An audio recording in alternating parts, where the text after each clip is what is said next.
consider this diagram. We are asked to find ECD, this angle. Okay, now what do we have to do? Let's bring out this triangle with this extension. That is exactly what I brought out here. Remember that exterior angle of a triangle is equal to the sum of the two opposite interior angles. Now we have that angle BAD plus angle BDA is equal to angle what? CBD. So what I just said is that this angle here plus this angle here will give us this. That is what I said here. This angle plus this angle will give us this. So let's go. Remember, that's to say that if I do this now, that's if here plus here will give us this. It means that if I take away this 25 from this 100, I will get the angle that will be here. And 100 minus 25 will give us 75. So this place is 75 degrees.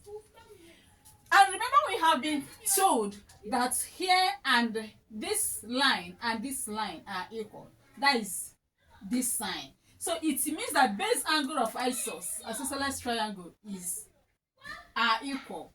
So here is 100. It means that here will be 100. And that is what I stated here.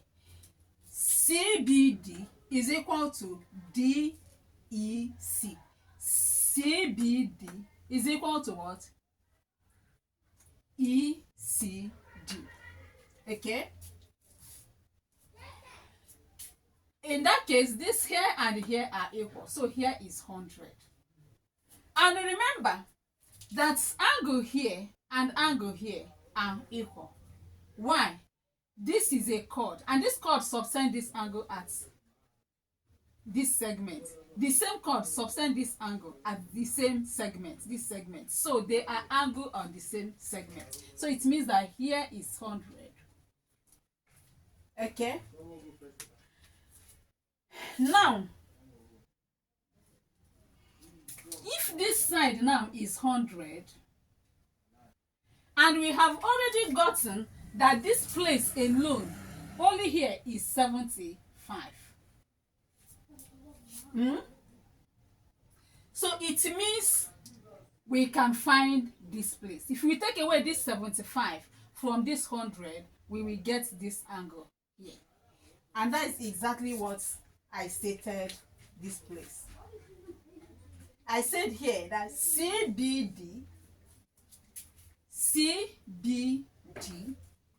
minus 25 is equal to 75.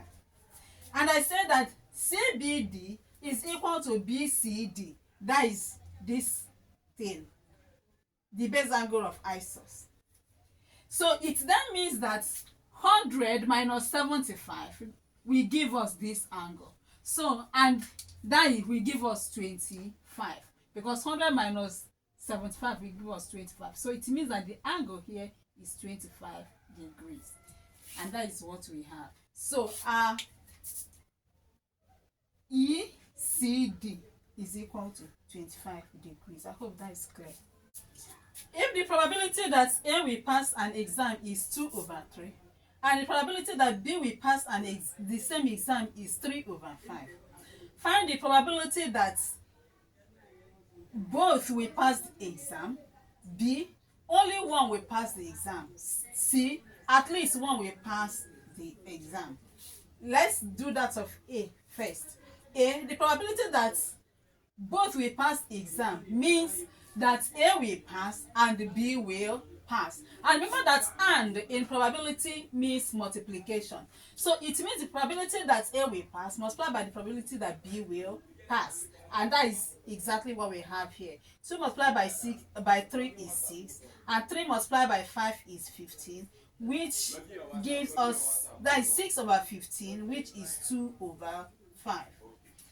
Then let's consider B, the probability that only one will pass. means that it's either A that will pass or B will pass. Remember that all in probability means addition.